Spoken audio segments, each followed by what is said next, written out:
우리는 흔히 아인슈타인을 천재 중의 천재라고 부릅니다. 상대성 이론, EMC, 20세기 물리학을 바꾼 사람, 우주의 비밀을 풀어낸 사람, 그렇게 기억합니다. 하지만 그의 학생 시절을 들여다보면 전혀 다른 사람이 등장합니다. 성적이 좋지 않았고, 선생님과 자주 충돌했고, 심지어 아무것도 못될 아이라는 말까지 들었습니다. 이상하지 않나요? 세계에서 가장 유명한 천재가 학교에서는 문제아였다니. 오늘 우리가 알고 있던 천재의 이미지를 잠시 내려놓고 학교에서 문제아로 불렸던 아인슈타인을 만나보겠습니다. 그리고 물어보겠습니다. 천재는 정말 학교에서 만들어지는 걸까요? 아니면 학교가 천재를 알아보지 못하는 걸까요? 조용한 아이. 1879년 독일 울름에서 태어난 알베르트 아인슈타인. 그는 말이 늦은 아이였습니다. 3살이 되어도 말을 제대로 하지 못했습니다. 부모는 걱정했습니다. 이 아이가 정상일까? 하지만 아인슈타인은 말을 하지 않았을 뿐 머릿속으로는 끊임없이 생각하고 있었습니다. 5살 때 아버지가 나침반을 보여줬습니다. 바늘이 항상 북쪽을 가리키는 것을 보고 아인슈타인은 물었습니다. 왜 바늘이 움직여요? 자석 때문이란다. 자석은 왜 그래요? 그건 그냥 그런 거야. 아버지는 답을 주지 못했습니다. 하지만 아인슈타인은 멈추지 않았습니다. 왜? 그 질문은 평생 그를 따라다녔습니다. 학교라는 감옥. 6살. 아인슈타인은 학교에 입학했습니다. 하지만 학교는 그에게 맞지 않았습니다. 당시 독일 학교는 엄격했습니다. 군대식 교육, 암기 중심, 질문은 허락되지 않았습니다. 선생님이 말하면 학생은 받아 적습니다. 선생님이 시키면 학생은 따릅니다. 의문을 품으면 반항으로 간주됩니다. 아인슈타인은 이 시스템을 견딜 수 없었습니다. 수업 시간. 선생님이 설명합니다. 다른 학생들은 조용히 듣습니다. 하지만 아인슈타인은 손을 듭니다. 선생님, 왜 그런가요? 선생님은 짜증을 냅니다. 책에 그렇게 나와 있으니까. 하지만 왜 그렇게 되는지 이해가 안 돼요. 이해할 필요 없어. 외우면 돼. 아인슈타인은 납득하지 못했습니다. 외우는 건 이해가 아니었습니다. 그는 계속 물었습니다. 그리고 선생님들은 점점 그를 싫어했습니다. 암기를 거부한 학생. 역사 수업. 선생님이 연도를 나열합니다. 1618년 30년 전쟁 시작. 1648년 베스트팔렌 조약. 학생들은 노트에 적습니다. 하지만 아인슈타인은 적지 않습니다. 왜 외워야 하나요? 시험에 나오니까. 하지만 책에 다 나와 있잖아요. 뭐라고? 필요하면 찾아보면 되는데 왜 머리에 넣어야 하나요? 선생님은 화를 냅니다. 너 같은 태도로는 아무것도 못해. 아인슈타인은 이해하지 못했습니다. 왜 중요하지 않은 걸 외워야 하는지, 왜 생각하면 안 되는지, 왜 질문하면 혼나는지. 그는 학교가 감옥처럼 느껴졌습니다. 권위에 도전하는 아이. 아인슈타인은 권위를 인정하지 않았습니다. 선생님이라고 해서 무조건 옳은 건 아니었습니다. 잘못된 설명을 하면 그는 지적했습니다. 선생님, 그건 틀렸어요. 뭐라고? 책에는 이렇게 나와 있는데 선생님 말씀과 다릅니다. 반 전체가 조용해집니다.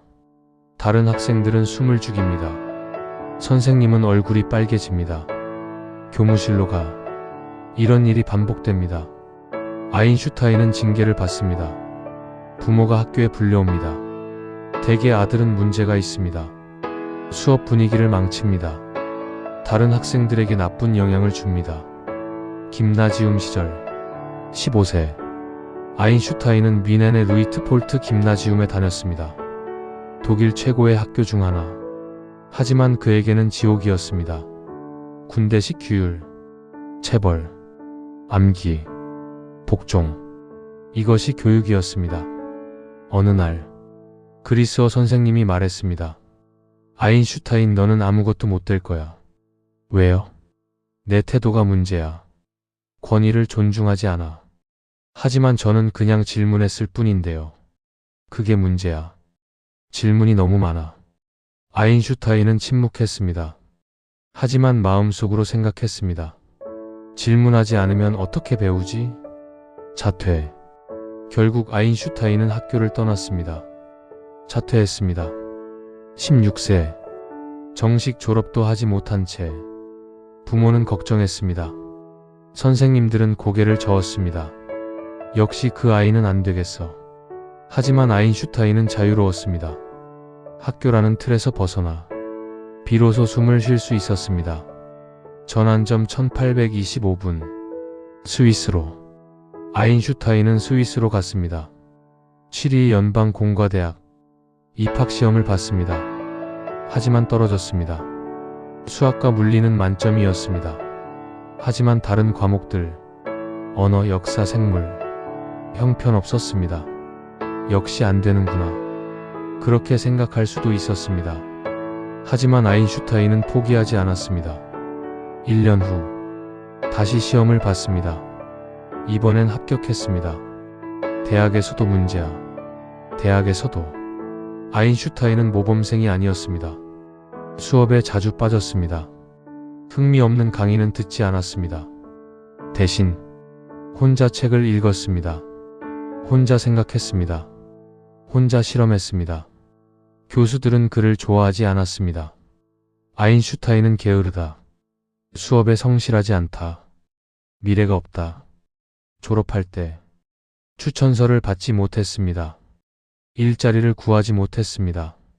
대학을 나왔지만 백수가 되었습니다. 결국 아인슈타인은 특허청 사무원이 되었습니다. 베른, 스위스의 작은 도시, 특허청 3급 심사관, 하루 종일 특허 서류를 검토하는 일. 많은 사람들은 생각했습니다. 역시 그 아이는 안 됐어. 대학까지 나왔는데 특허청이라니. 하지만 아인슈타인에게 이 시간은 축복이었습니다. 사고 실험. 특허청 일은 단순했습니다. 그래서 시간이 남았습니다. 아인슈타인은 그 시간에 생각했습니다. 사고 실험. 머릿속으로 상상하는 실험. 빛의 속도로 달리면 어떻게 될까? 시간은 정말 절대적일까? 중력은 왜 존재할까? 실험실이 필요 없었습니다. 장비도 필요 없었습니다. 그저 생각만 있으면 됐습니다. 학교에서는 이런 생각을 할 시간이 없었습니다.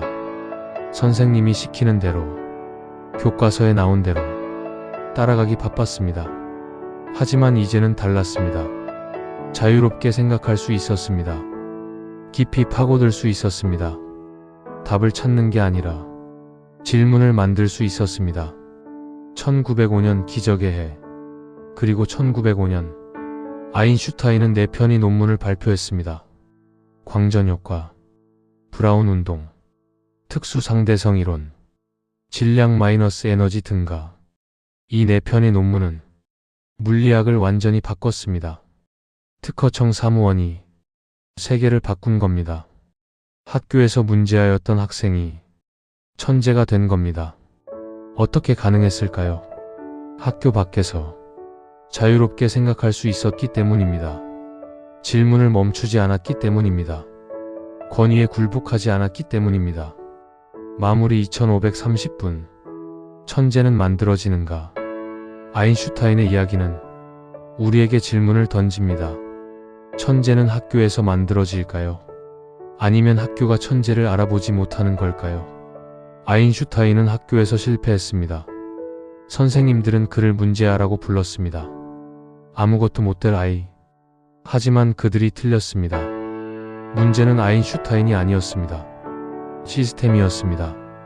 학교는 암기를 원했습니다. 아인슈타인은 이해를 원했습니다. 학교는 폭종을 원했습니다. 아인슈타인은 질문을 원했습니다. 학교는 정답을 원했습니다. 아인슈타인은 과정을 원했습니다. 그래서 충돌했습니다. 우리는 지금 2026년 지금 우리의 학교는 어떤가요? 여전히 암기 중심인가요? 여전히 질문보다 정답을 중시하나요? 여전히 조용한 학생만 좋은 학생인가요? 질문하는 아이를 문제아라고 부르고 있진 않나요? 다르게 생각하는 아이를 이상하다고 말하고 있진 않나요? 아인슈타인 같은 학생이 지금 우리 반에 있다면 우리는 알아볼 수 있을까요? 아니면 또다시 아무것도 못될 아이라고 말할까요? 천재는 공부를 못한 게 아니었습니다. 시스템에 맞지 않았을 뿐입니다. 문제는 학생이 아니었습니다. 학교가 학생을 이해하지 못한 것이었습니다. 아인슈타인은 학교를 떠나고 나서야 진짜 배울 수 있었습니다. 자유롭게 생각할 수 있었습니다. 질문할 수 있었습니다. 그리고 그 질문들이 세상을 바꿨습니다. 우리는 무엇을 배워야 할까요? 성적표에 나온 숫자가 그 아이의 전부일까요? 선생님의 평가가 그 아이의 미래를 결정할까요? 아닙니다. 진짜 중요한 건 질문하는 태도입니다. 생각하는 힘입니다. 그리고 포기하지 않는 마음입니다. 기록되지 않은 실패가 결국 역사를 바꿉니다. 여기는 이면의 기록입니다. 다음 이야기. 아인슈타인이 남긴 마지막 방정식. 그 안에 숨겨진 것은 무엇이었을까?